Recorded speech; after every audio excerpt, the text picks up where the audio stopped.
violence.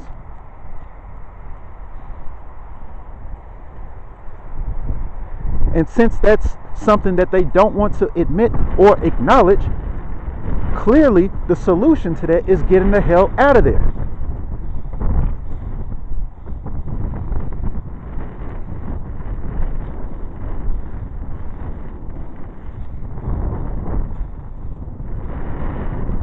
This thing moved on to part 2, as I can see now, and that's fine. But it's so ironic that I'm on the verge of delivering the coup de grace, and from there I just let it go from there.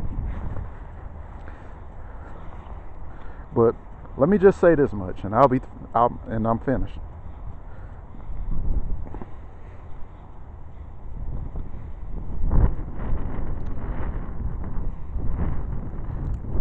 I'm here to tell y'all something that's damn near prophetic. It practically is prophetic. And y'all know I'm not one to just be up here quoting scriptures. I mean, you would think, with all them churches in the city of Memphis, you would think that your pastors would be warning you, would be telling you, would be providing solutions, instead of sweeping it on the rug like everybody else about your accursed city. You live in a land that is cursed, in case you haven't noticed. Perhaps you've experienced some degree of prosperity, some degree of it. The few of you who have, because you know somebody who knows somebody who knows somebody. All the while, other people all around you are suffering. We're talking about a city with a household median income of what was it again? Refresh my memory. Was it 25,000 or was it 28,000? Whereas I currently live in a city. Now juxtapose that to a city, the city that I live in now, where the average household median income, at the very low, is 50.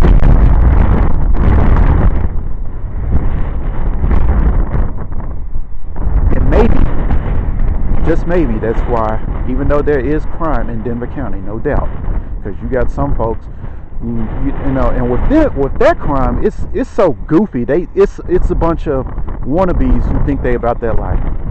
They try so hard to be hard, and when you come from a city like where I come from, you can't take the shit serious. Because I'll be like, you want to pull something on God, I'll just shoot your bitch ass.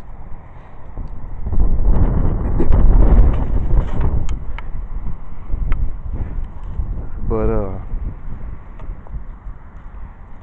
I'm here to tell you, for those of you who are the subjects of Memphis, your community leaders, your pastors, even your police directors have utterly failed you.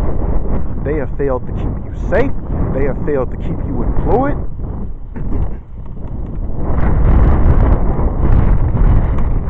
They have failed to keep you informed.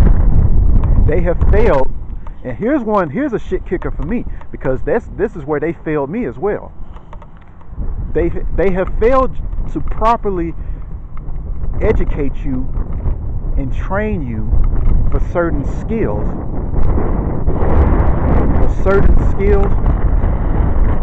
That you're Indian, you're Arab, you're Asian, and I dare even say to an extent your Hispanic counterparts do have. All of course your white people. They have failed to train you, instruct you. They have even failed to bring you into the awareness of these things. I remember one time I was working at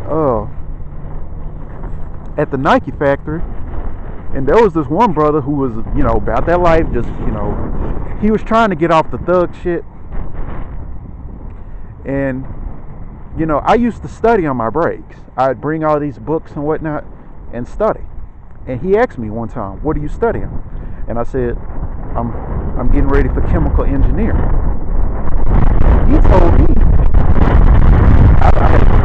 I'm telling you what out of the horse's mouth. He said, I wish there was somebody to even let me in on the secret. And, I'm kind of paraphrasing, but, more or less, he said, I wish I had someone to tell me, basically to bring me into the awareness of a trade like chemical engineering. Because had he even known of that, he probably would have reconsidered his life as a career criminal, his career as a criminal, as a thug. He probably would have set out to be about that life. Because when you're in that environment, and that's all you see niggas claiming to be about that life, they either on your side or they're your competition. You either blasting on them or you blasting with them. You either slanging against them or you slanging with them. And if you slanging against them, you blowing their ass off, and they blowing members of your team ass off. So I'm here to say that they have failed you. And I'm gonna say this much. I've said this before. So don't take my words for nothing. You can just take me for a fool. Do what you want.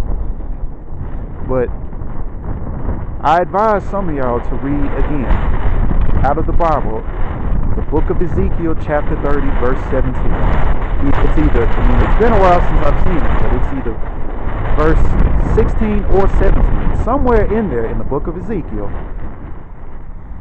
it says, set your daughter, you can see it's been a while since I read that scripture. It says, set your baggage for exile, you daughter dwelling in Egypt. Is Memphis not Egypt? Hell, some of the Israelites have even said all of America is spiritual Egypt. So if all of America is spiritual Egypt, what makes you think a city named Memphis, a city that adheres to Egyptology is? Hell, it's the capital of Egypt. Of spiritual Egypt, because at one point Memphis was the capital of real Egypt. Now it's Cairo, but that's neither here nor there. But it says, set your baggage for exile, you daughter dwelling in Egypt. For Memphis. It says Noph, but we just come to find out, like in N-O-P-H, it says for Noph, and that translates as ancient Memphis, will be laid to waste, and it will be even bereft of inhabitants. And by you staying in a city like Memphis, you are engaging in a self-fulfilling prophecy of becoming one of those who are sooner or later, with that, again, that San Andreas fault line upon which Memphis rests, to become one of those bereft of Memphis's inhabitants. That's what your church pastors ain't telling you. They're not telling you to set your baggage for exile, to get the hell up out of there. No, they're telling you about the blessings and favors of God. Glory, we thank you, Father, for all of the blessings, mind you, in a land on accursed ground, such as Memphis, Tennessee. That's what they're telling you. What they're not telling you is you need to get the hell up out of there, because your very lives depend on it. And no other year, not even 2016, has exemplified that more so than this year of 2020.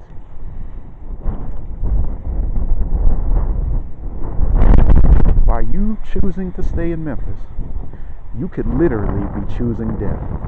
And we know in the Bible that God has offered us two paths. We can either choose life or we can choose death. And He instructed us to choose life.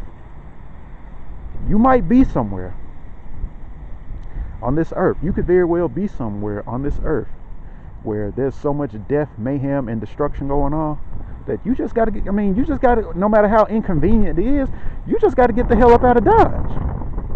Because your very life could depend on it.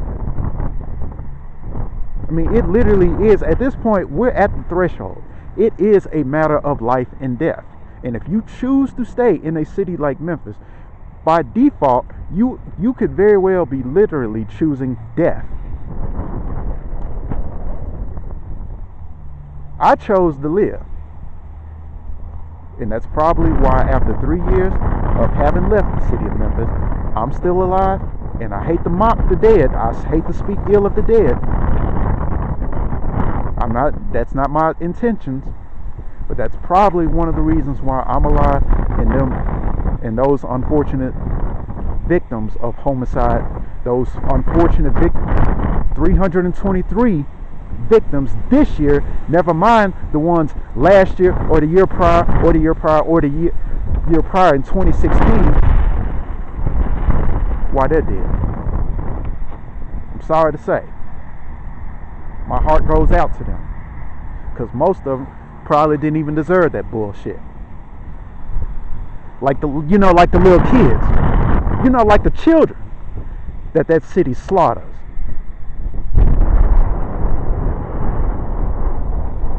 I wouldn't even want to be in a city, that has that much bloodshed. Because, every city is going to have its criminals, its gangs, its goons, its thugs. Memphis takes that bullshit to a whole nother level. It's like on some non-human shit. It's like on some different alien planet type shit. The shit just makes on no part of this planet, dare I say even this universe, does that shit make any kind of fucking sense. So please take my advice. And it's really not my advice, it's God's advice, truth be told. Get out of Memphis. Just leave Memphis. People used to tell me that all the time. Get out of Memphis. I had so many people in my life telling me to get out of Memphis, and I didn't know what the hell they were talking about. Now I know. And I've had no regrets since. And you see I haven't come back. And with my grandmama, God rest her soul, having passed away, I really don't have a reason to go back to Memphis now, because I was kind of considering it while she was still alive. But now that's not even an option anymore, because my grandma has passed away and she's gone home to be with the Lord. And it's interesting that I even bring that up, because my grandmother, living in a city as full of conflict and destruction and mayhem as Memphis, died a peaceful and quiet death. She died in her sleep. And that is a death that I wish to die. And unfortunately, the vast majority of the people of Memphis are not going to die. Y'all are going to die a very violent. Y'all going to die a death similar to that of Nipsey Hussle, where you sitting in the parking lot somewhere, you sitting in a McDonald's line, and you got 6-7 bullet holes in your chest. You got slugs in your head. You might even be in your home catching slugs. Somebody breaking into your home, and you ain't got your hammer, and somebody busting a cap in your ass. That's how a lot of y'all gonna die,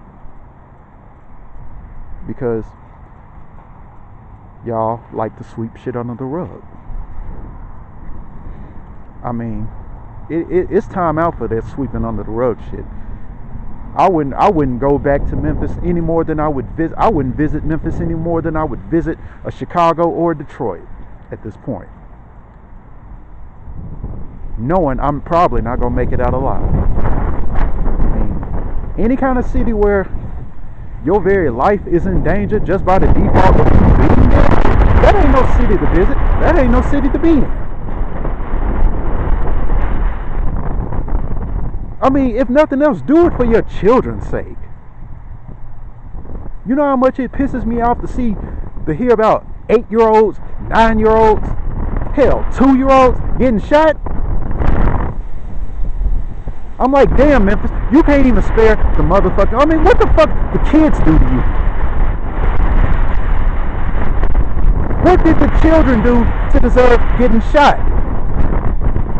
Getting stabbed? Getting their throats slit?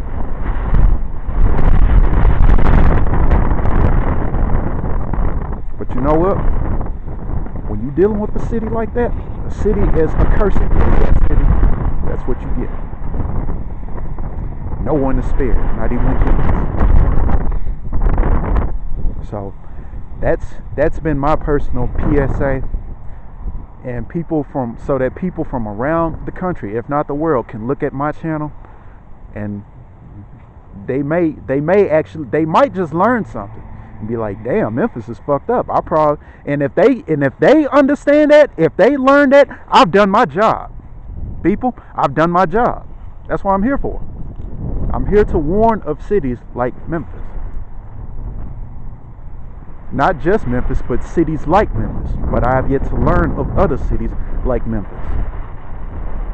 and tell them to stay the hell away from it. Because I'm telling you to stay the hell away from Memphis. Don't even go there to visit. Just stay away from it. I know they got the blues and the barbecue, and they got Beale Street, and they got Graceland. Look, man, that place is like, nah, bruh. You'd be better off just buying a book on Memphis history or some shit. Don't go there.